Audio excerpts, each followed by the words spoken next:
Have you ever caught yourself staring at your screen thinking, I just don't want to do this anymore?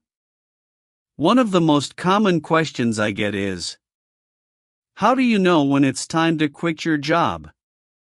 And here's something I've learned after 3 decades in the working world: sometimes, it might be time to quit even if you don't have another job lined up.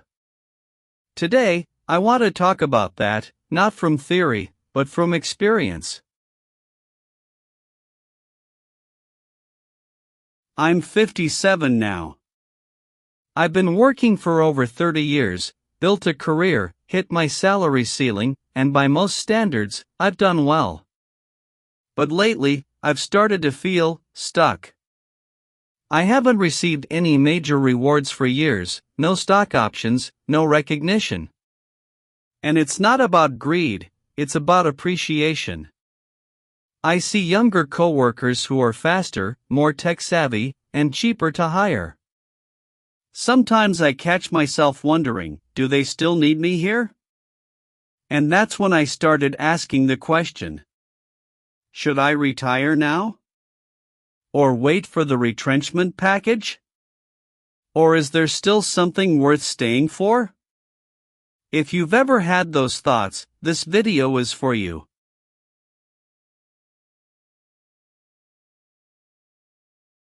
The first sign that it might be time to go. You have too much self-respect to stay.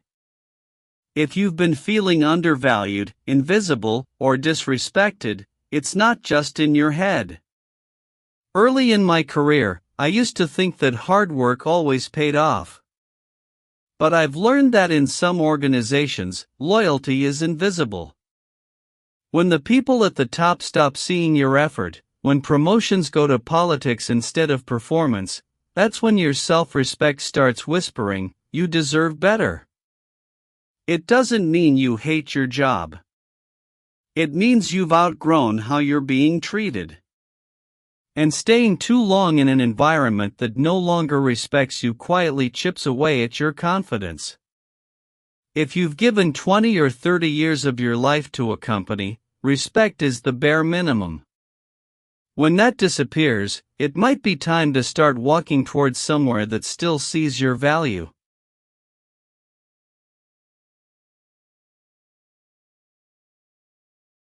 The hardest part about leaving isn't the job, it's the comfort. After 30 years, I know every system, every process, every face. The paycheck lands, the benefits are predictable, the calendar is full. But comfort can quietly become a trap. I used to tell myself, I'll stay 1 more year. Then another. Then 5 more went by. Sometimes, the most dangerous thing isn't change, it's comfort disguised as safety. If you find yourself staying not because you're inspired, but because it's easy, that's worth thinking about. The second sign, your body starts to tell you the truth. Over the years, I've noticed that stress doesn't stay in your mind, it moves into your body.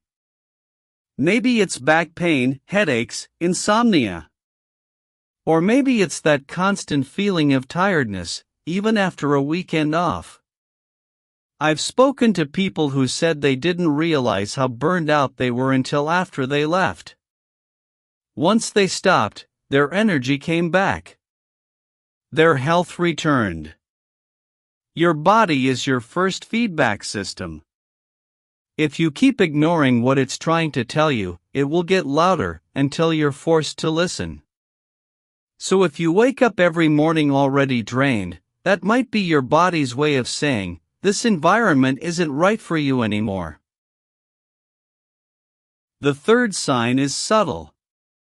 If you're asking, should I quit? It's already time to start planning your exit. I've been asking myself that question more often lately.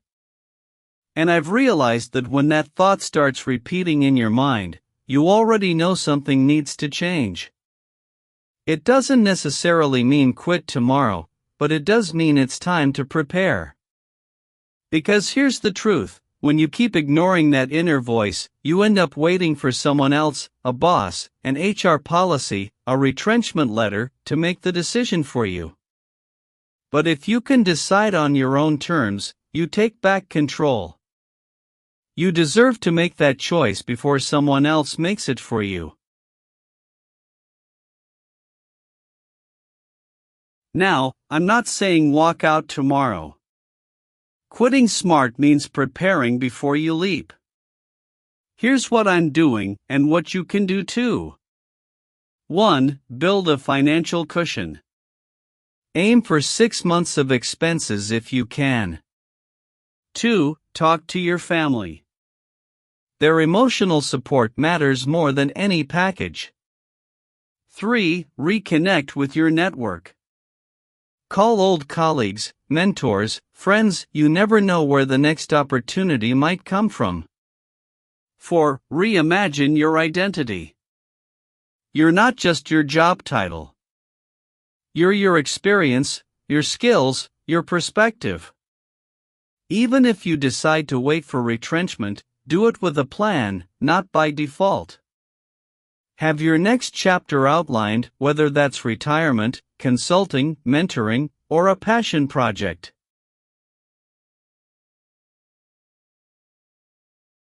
I've realized that sometimes the most meaningful part of a career isn't the climb, it's the courage to step away.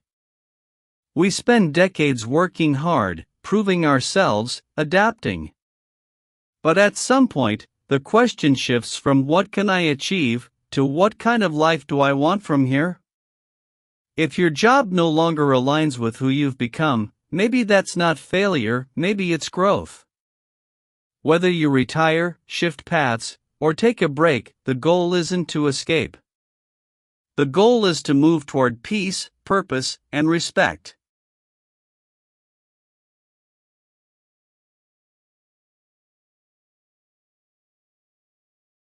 So, to recap.